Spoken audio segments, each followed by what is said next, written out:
좋은 아침입니다. 미가서 4장 6절에서 13절 묵상하도록 하겠습니다.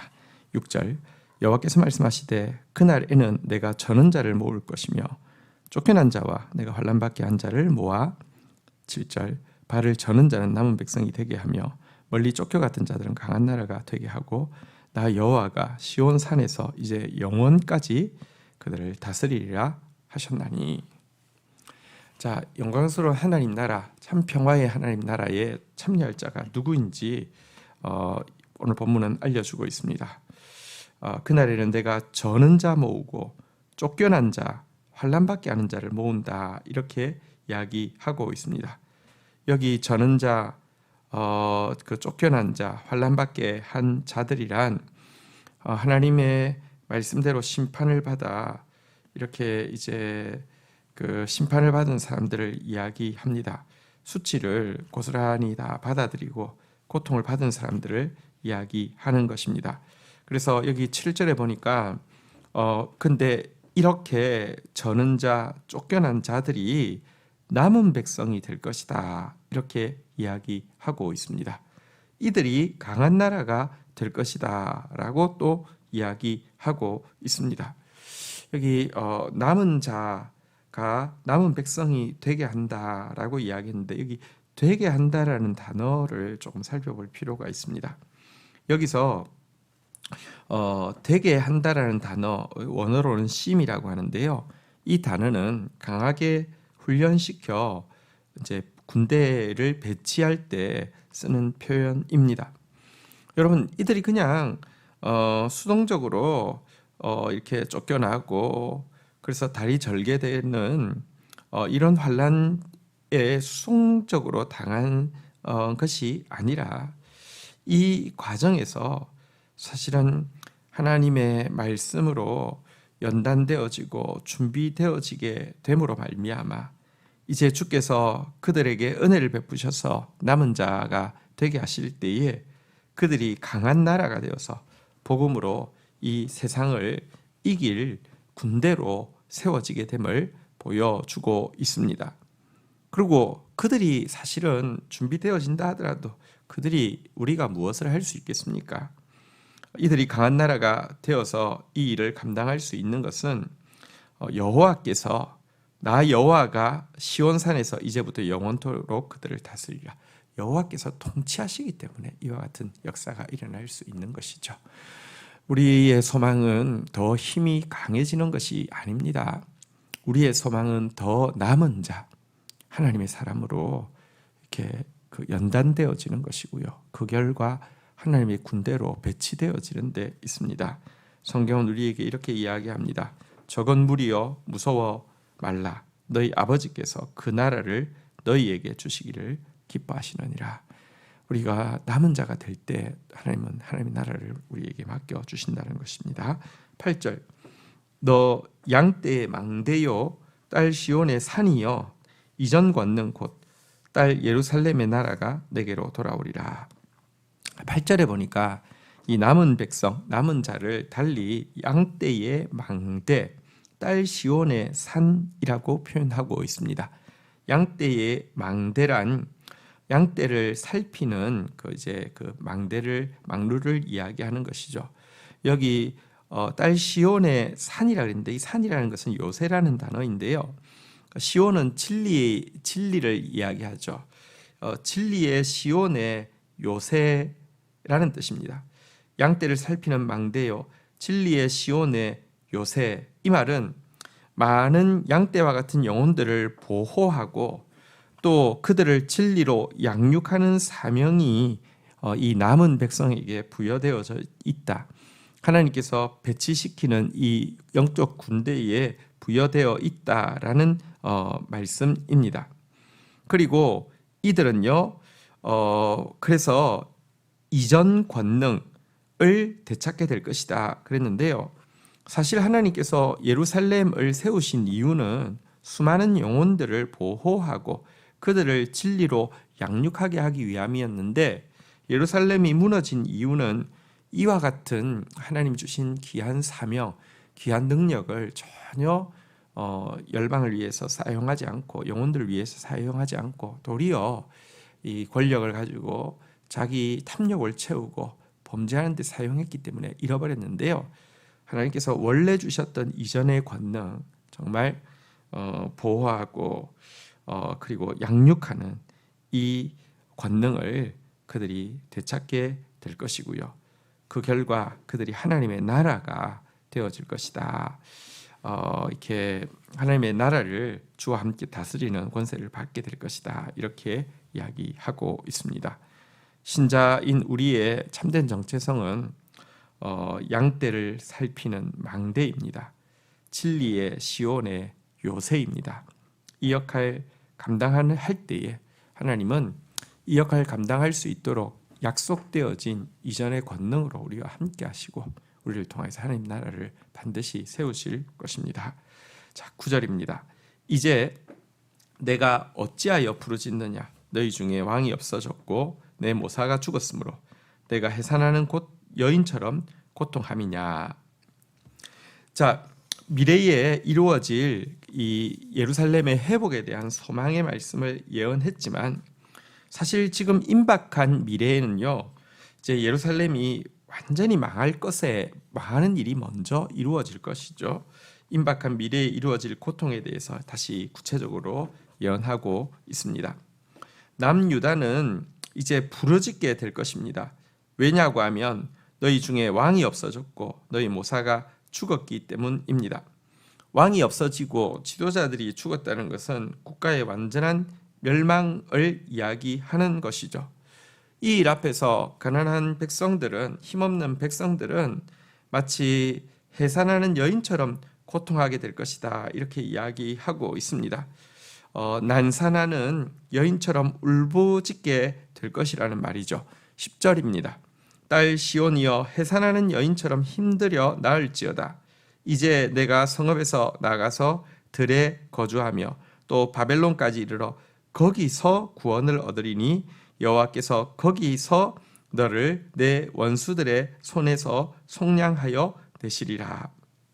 자, 이렇게 그 난산하는 여인처럼 울부짖을 자기 백성들, 또 임박하게 이런 일이 이제 일어나게 될 텐데요. 그들을 향해서 그런데 힘들어도 그와 같은 고통을 감내하라. 해산하는 여인처럼 힘들어 나을지어다. 이렇게 이야기하고 있습니다. 성읍에 있지 말고 나가서 들에 거주하고 바벨론까지 이르라. 그러니까 이 포로 잡혀가는 걸음을 그냥 받아들이라는 것입니다. 왜냐고 하면 거기서 구원을 얻을 것이고 거기서 너를 하나님 여호와께서 원수의 손에서 속량해 내실 것이다 라고 이야기하고 있습니다. 망하기 전에는, 바벨론에 포로 잡혀가기 전에는요, 여러분, 구원이 이루어지지 않고 바벨론에 포로 잡혀가서 노예가 되기 전에는 속량이라는 것은 값을 주고 이렇게 다시 사와서 노예 신분에서 이렇게 이제 그 자유인의 신분으로 회복시켜 주는 것을 속량이라고 하죠. 속량이 이루어지려고 하면 바벨론에 포로 잡혀 가야 된다, 이렇게 이야기하고 있습니다.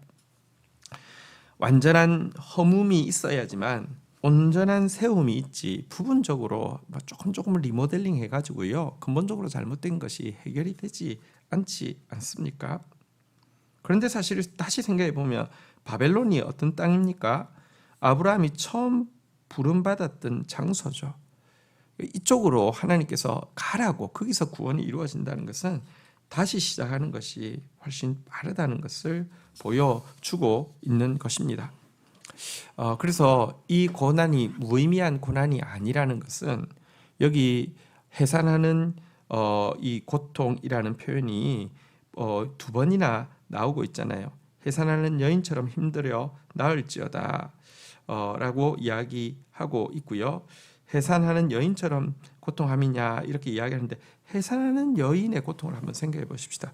고통 자체는 특별히 과거 무슨 마취제도 없고 이럴 때 얼마나 힘든 일이었습니까? 얼마나 위험하고 고통스러운 일이었습니까? 그러나 이것은 사실 죽이기 위한 고통이 아니죠. 새로운 생명을 얻게 하기 위한 고통이죠. 성경은 이렇게 이야기합니다. 여자가 해산하게 되면 그때가 이르렀으므로 근심하나 아기를 낳으면 세상에 사람 난 기쁨으로 말미암아 그 고통을 다시 기억하지 아니하느니라 그랬는데, 여러분 우리가 죄로 말미암아 징계받는 것 자체는 고통스럽지만 이것 통하여서요 정말 무너질 게 무너지고 나면 이것 통하여서 생명의 역사가 다시 나타나게 되면, 이것 통하여서 정말 역전의 역사가 일어나기만 한다고 하면 그 고통은 다시 기억나지 않을 것입니다. 왜냐하고 하면 기쁨이 더 큰 것이기 때문입니다. 당신이 잃어버린 것보다 주께 받은 것이 더 많음을 찬양하게 될 것이라는 말입니다. 11절입니다. 이제 많은 이방 사람들이 모여 너를 치며 이러기를 시온이 더럽게 되며 그것을 우리 눈으로 바라보기를 원하노라 하거니와. 자, 이 11절에는 이 하나님의 성도를 향한 세상의 그 목표와 사단의 그 야욕이 잘 나타나 있죠. 사단의 뜻은, 사단의 계획은 그리스도의 신부인 교회를 오염시키고 그것을 눈으로 보아서 조롱하고 궁극적으로는 그것 가지고 하나님의 영광을 비웃는 것이 사단의 목표이고요, 또 세상의 목표이기도 합니다. 그렇지만 12절, 그들이 여호와의 뜻을 알지 못하며 그의 계획을 깨닫지 못할 것이라. 여호와께서 곡식단을 타작 마당에 모음같이 그들을 모으셨나니. 그런데 이 목표를 향해서 달려가고요, 이 목표가 성공하는 것처럼 보입니다. 구약의 예루살렘도요 정말 시온이 더럽혀졌고요, 그들의 눈앞에서 조롱거리가 되었고 그것을 구경하기 위해서 무수히 그들이 모이게 되었는데, 한 가지 간과하고 있는 것은 하나님은 그들보다 훨씬 크신 분이시고 하나님의 뜻은 그들보다 훨씬 높아서 그들이 청량할 수 없다는 데 있었습니다. 사실은요 여러분, 이렇게 범죄함으로 말미암아 조롱당하고 있고 더럽혀져 있는 이 백성을 하나님은 바라보시면서요 그것 때문에 더 애끓는 긍휼을 시온을 향하여서는 가지게 되고요, 더럽혀진 시온을 구경하기 위해서 모여온 이 대적들을 향하여서는 하나님은 더 큰 분노와 진노를 가지게 되십니다. 그리하여서요 하나님은 이렇게 무수히 모여와서 조롱하고 있는 대적들을 향하여서 13절 이렇게 딸 시온에게 명령하고 있습니다. 딸 시온이여 일어나서 칠지어다. 내가 내 뿔을 무쇠 같게 하며 내 굽을 녹 같게 하리니 내가 여러 백성을 쳐서 깨뜨릴 것이라. 내가 그들의 탈취물을 구별하여 여호와께 드리며 그들의 재물을 온 땅에 주께 돌리리라. 여러분, 다 모아놨는데 그들은 사실 시온을 비웃고 조롱하고 더럽혀진 시온으로 인하여서 하나님의 영광을 모독하기 위해서 모였는데요, 다 모이자 하나님께서요 이 남은 백성으로 준비된, 정말 군대를 배치시키듯이 준비되어진 그들을 마치 타작마당에 곡식을 탈고 갈 때 그 이제 소에게 쇠로 된 녹굽을 끼우고 이게 탈곡을 하면 껍질이 더 잘 벗겨지고 알곡은 더 잘 구별되어지지 않겠습니까? 이런 것처럼 하나님께서 이 남은 백성을 쇠 녹굽을 가진 소가 곡식 밟듯이 하여서 심판받을 자와 구원받을 자를 구별하여 구원받을 자를 여호와께 바치게 하는 일을 할 것이다 라고 이야기하고 있는 것입니다. 하나님의 계획이 더 크십니다.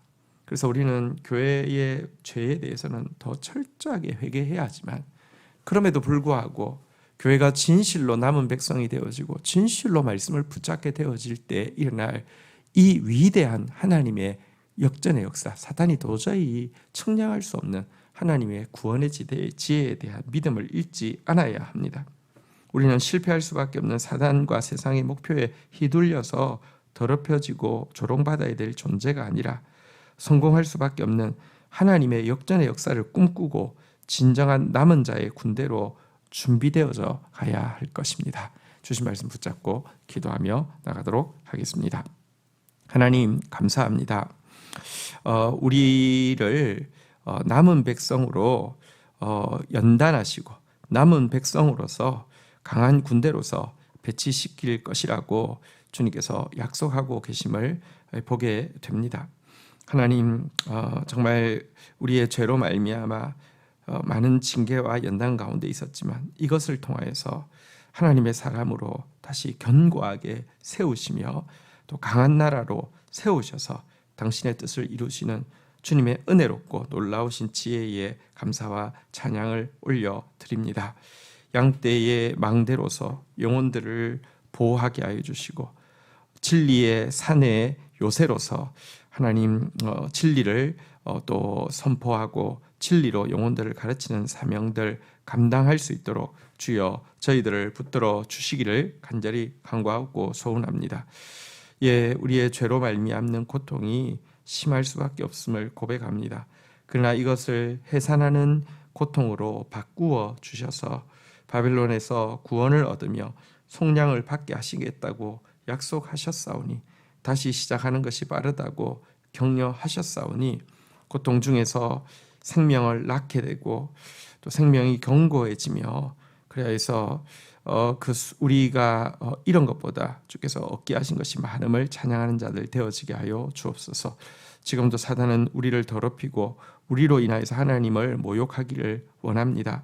그러나 하나님은 우리의 이 약함과 실패를 아심에도 불구하고 도리어 우리를 남은 백성으로 연단하셔서 사단을 짓밟고 구원받을 백성들을 구원하는 하나님의 군대가 되게 하실 것이라 약속하셨사오니 사단의 뜻에 져서 사는 자 되어지지 않게 해주시고 하나님의 뜻에 붙잡혀서 하나님의 군대로서 세워지는 주의 백성들 되어지도록 오늘 하루도 저희를 구원하여 주옵소서. 예수 그리스도의 이름으로 기도 올립니다. 아멘.